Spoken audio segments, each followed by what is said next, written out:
Ladies and gentlemen, we're live for a 4th of July special.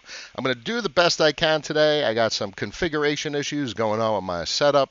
Clearly, we got a non-fancy background behind me, and the primary streaming server for YouTube is a little wonky today. So, we are going to do the best we can, as I said. It was a hot topic that James wanted to talk about is side chains. Look at this beautiful little intro graphic that I found. It's very nice. Text could have been a little bit better, but that's besides the point. And it's time. Let's dive in. Bum bum. As the Twitter feed, we start off with this. Lots of nice commentary. Michael wants me to jump to UTC time, which is definitely more geographically universal, and that is very important to be in this big old planet. This is a cute visual representation. Cardano is far superior to Ethereum 2.0, and but it's not out.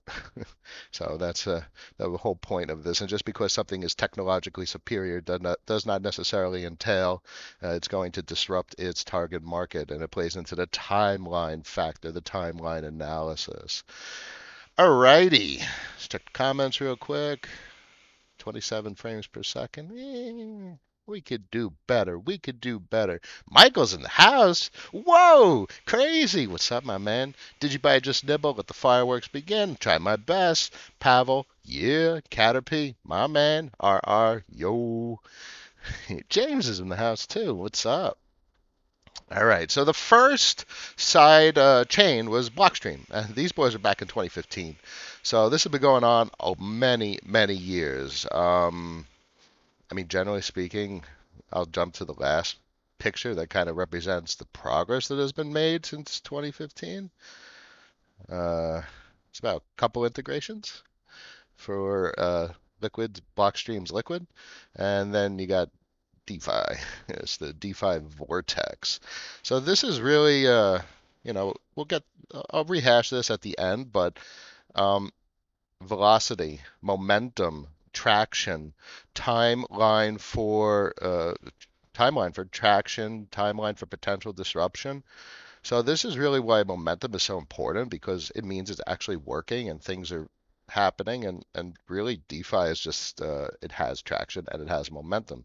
And this is not 2017 ICOs what's going on. This is real deal. There's obviously some things to uh, uh, not discredit DeFi, but the shortcomings. And it's becoming very speculative, like it is in the legacy financial system. But that's the whole point. It's metaphorical to the legacy financial system. There was a nice article. I think I put it in the comments for the stream. Uh, I mean, this has been going on for years. The concept of side chains, and this was in Forbes. So Forbes really, anytime it hits mainstream, it's definitely technologically meaningful. And side chains are, in the grand scheme of things, absolutely profound technology. What does a side chain facilitate? I'll leave this up for a second because it goes back years. As I said, this was in 2018. There was 11 sidechain projects. So what is a sidechain? A sidechain is basically a blockchain that has a capacity to spin up sidechains. Think of it visually. You have the main chain and you have your side chains. The side chains, a company wants a blockchain, they spin up a blockchain, but the source of truth is the main chain. So it's an ecosystem. That is the purpose of a sidechain. It's also you're able to like Liquid. You're able to execute transactions on the sidechain at relatively fast speeds compared to the main chain, but the main chain is the source of truth. That's where the proof of work, the proof of stake, the DPoS, or whatever the consensus algorithm is, provides integrity to the data storage, the source of truth.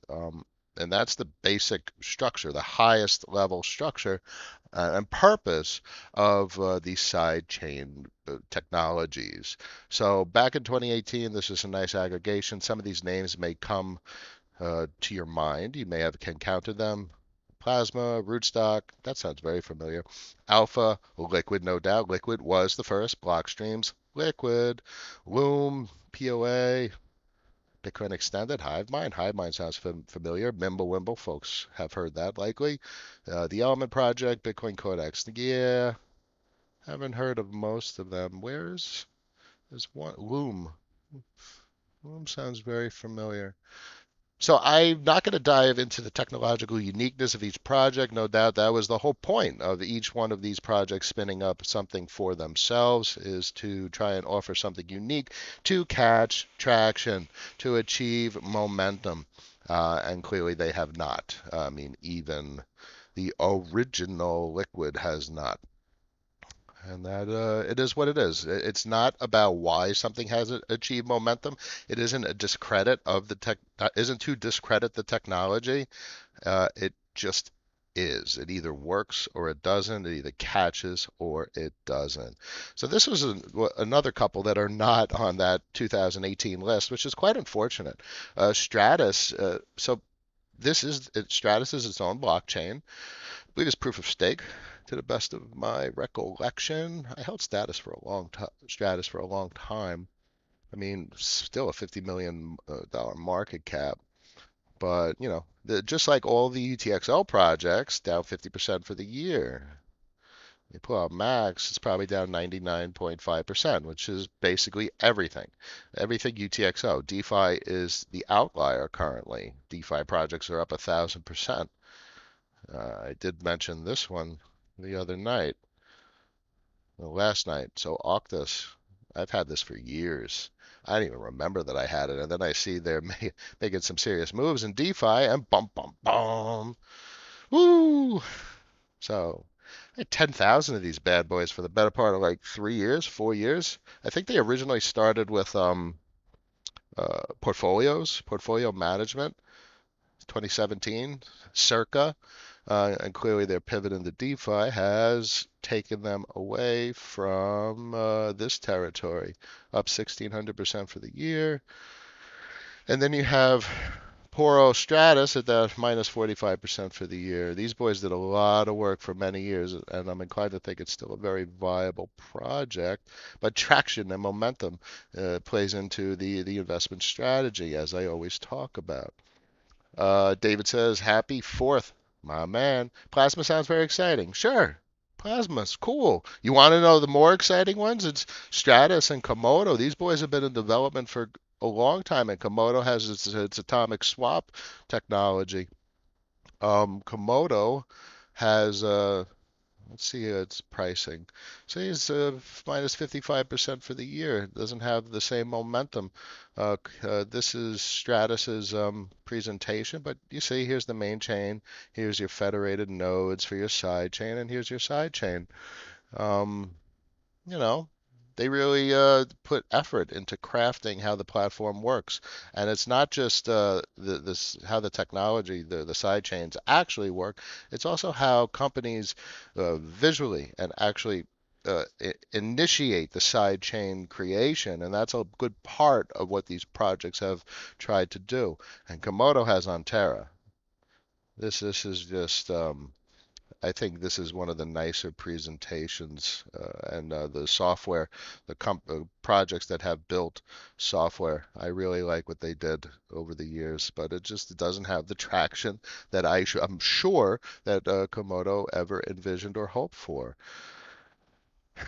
And that's just reality. So just because we want something to get traction, or we hope and we invest and we think it's going to get traction, this is investment strategy. If it doesn't get traction, maybe retain a position, but cut losses because clearly this boy has some serious losses. Let's pull out the max and take a peek.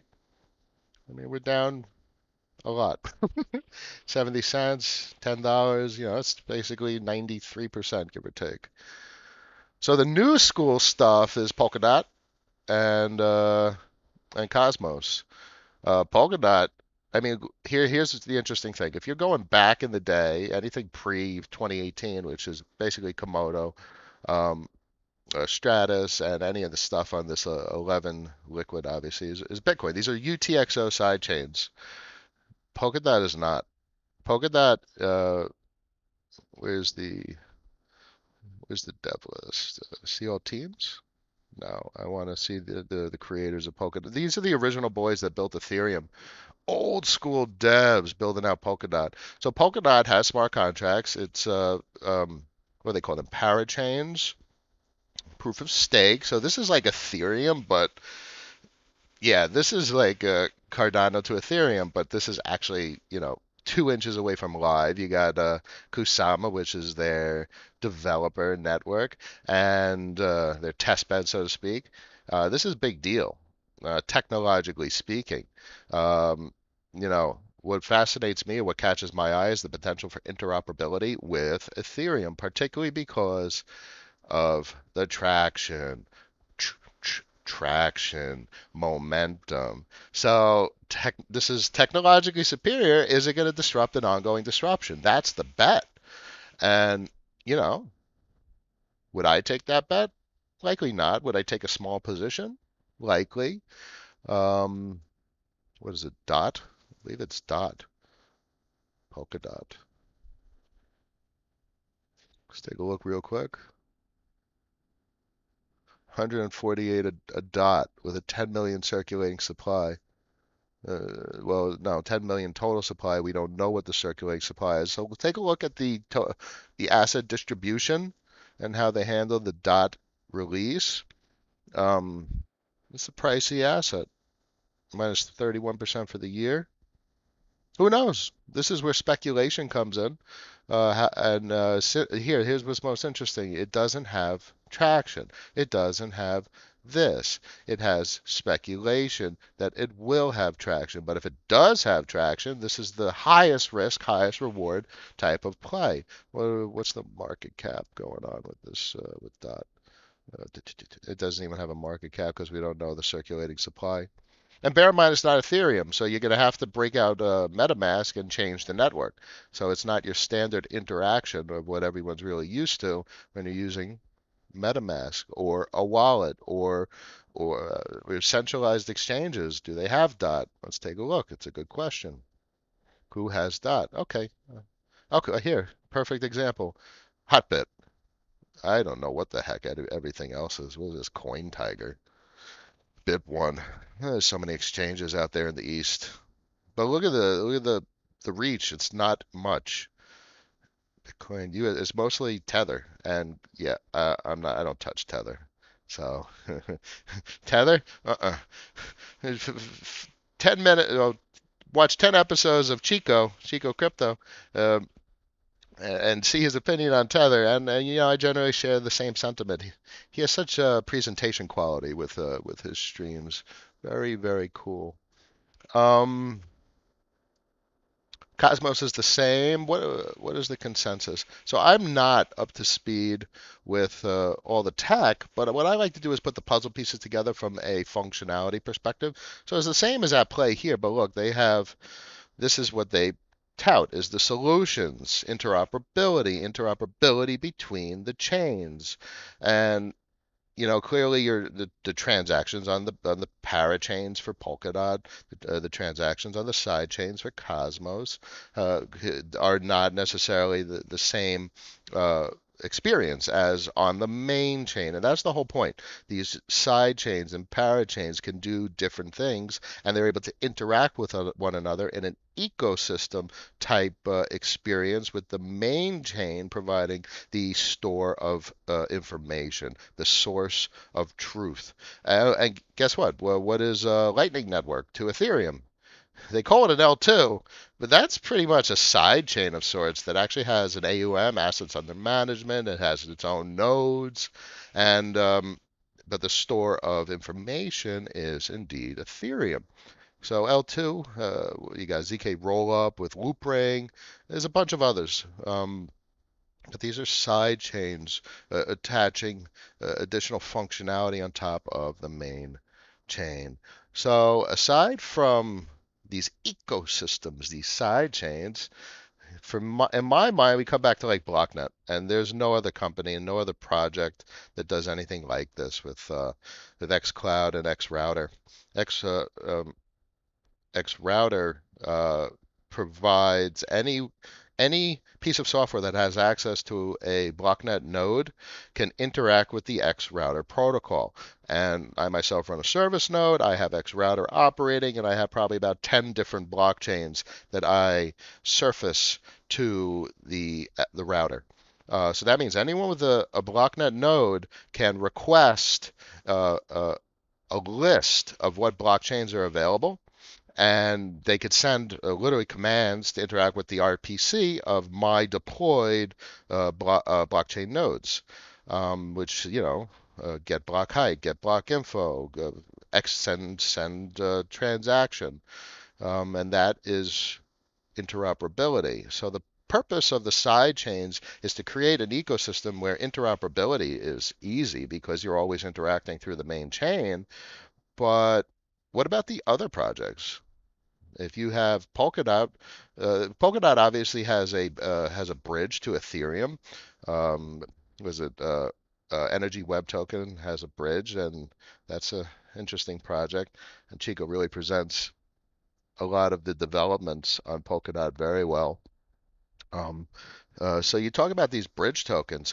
What is a bridge token? It's basically what Ren is doing. They're issuing a one-to-one representation on Ethereum. Ren is obviously unique compared to how like Ethereum Classic or Polkadot bridges over to Ethereum. Uh, Ren is much broader. It has much more potential. It is a decentralized custodian of private keys. So it's fascinating how nuances to each particular platform and technology contribute to a big picture, putting the puzzle pieces together, which is exactly what I started and wanted to hit on with this video. Consensus is Tendermint. You see? Tendermint. So Tendermint, Mimblewimble, fat. Yeah. So they try and bring something new to the table, just like any project is going to do. But from an investment perspective, always remember something that does not have traction yet, momentum yet, is a speculative play, and that's the bet. The bet is adoption, is traction. Um, in any of these current forms, the vast majority of these projects are highest risk, highest return. We don't know what the market cap is for Polkadot, but we know it has some serious tech. So the same thing with like Cardano. We don't know the traction. It has no traction. It's not even fully deployed, but technologically superior to Ethereum, no doubt. But so speculative. What is not speculative? $1.5 billion per month in the liquidity pools. That is not speculative. Curve, Balancer, Uniswap.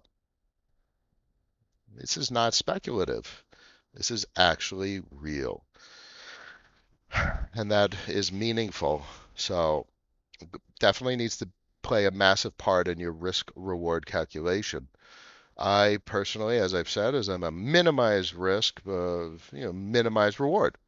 That's what I like. I rather put a large portion of money into something that could go 100% than to put a small portion of money into something that could potentially go 1,000%. To me, that type of portfolio allocation and balance is what I prefer. If what's a good example? No, I mean, the best example is Ethereum and Bitcoin. We have history, we have traction, we have momentum, and it's not going to go 1,000%, 10,000% in the short term. Um, see what happens with um, Kyber, which and synthetics are my favorite plays in the DeFi space, and they obviously have higher risk, higher return as compared to Bitcoin and Ethereum. And you have to put much more into Bitcoin and Ethereum to get the velocity, the X on your investment. Risk reward calculations. StakeNet, does it have sidechains? If that Sideman, I know that last name. Welcome, welcome. I love you. Uh, Pavel, StakeNet. I don't know if StakeNet has sidechains. StakeNet touts the DEX. StakeNet sidechains. StakeNet. Okay. How do you like that? I'd have to look into the white paper. I don't know it off the top of my head. But look, interesting, fascinating. Sidechains are real. What Polkadot and Cosmos are doing goes back to 2015 with Blockstream. Look at this, this historic Twitter post, October 13, 2015, first Bitcoin sidechain. So it's not new. Conceptually speaking, technologically speaking, each project has its unique characteristics, attributes. Look out for traction, very meaningful. StakeNet has had some serious appreciation over the last little bit. XSN, let's take a look real quick. Look at that, 181. Not bad. 21 mil. Ooh. Ooh, steak nuts in the green for the year. How do you like that? It's probably because of their Lightning Network and Raiden implementation on their DEX, and the DEX has liquidity connectivity to centralized exchanges, so they're conceptualizing a way to bootstrap liquidity, which is what these liquidity incentives are for the liquidity pools. They're incentivizing folks providing liquidity, which bootstraps the crap out of it. And we can see the effects of monetary incentives. Look at StakeNet. Huh. $1 million a day. Not bad. 14.1%. Yeah, this bad boy has some good traction. Knew it was good getting a masternode all those years ago. Not everything's going to be a winner. Cut your losses, focus on the winners, and be diversified. Never spread too thin, and never go all in. You all know the rules of the road. Hit me with those questions on Twitter. Ping me. Let's talk about topics that's on your mind, not just stuff that's on my mind. This is a decent presentation, a high level perspective of these side chains. Keep an eye on Polkadot and Cosmos. They're the new school tech. Polkadot has its smart contract capability. NFTs. NFTs, non fungible tokens. So fungible means it could be broken down into tiny components. Bitcoin is fungible, but non-fungible is basically tokenized representation, like contracts and assets, real world tangible assets. So that's something that Polkadot offers, and there's a couple projects that are on Polkadot that are doing stuff with that, that have a fair amount of traction. Any last minute comments? Some people are saying it's fake on some forums. StakeNet has a beta test today. StakeNet fake? No. StakeNet has their DEX, and their DEX has Lightning Network, so it's fast, fast, fast. And has Raiden, which is fast, fast, fast, and has liquidity bootstrapping, which means it's not illiquid. So yeah, I mean, it's not StakeNet is not fake. These boys have been doing it for years. Um, Love to see that kind of liquidity and block DX. I don't discount the possibility. I think they're going to do a fat pivot. I think they have some of the best technology, and it doesn't matter. See, that's a perfect example of fundamental analysis. It doesn't matter the lack of traction for BlockNet to me. And also, my investment in them is a very small portion of my portfolio. So as I contemplate the risk reward, I think they have some of the most meaningful technology in the entire crypto space. Um, but just remember, anyone thinking about getting projects with the highest risk reward, which they don't have the momentum, please consider portfolio balance. They are an extremely small portion of my portfolio, less than 1%. You know, you never go all in and never spread too thin. 11:30 on a Saturday. It's July 4th. I thank you, everyone, always for joining me. This is a pleasure. This is the highlight of my day. I love talking about these topics. Hit me up on Twitter. Give me some fuel for something to talk about in the next stream because I want to talk about what you want to talk about. Happy 4th. Safe 4th. Don't drink too much. Be kind. Cheers. Peace.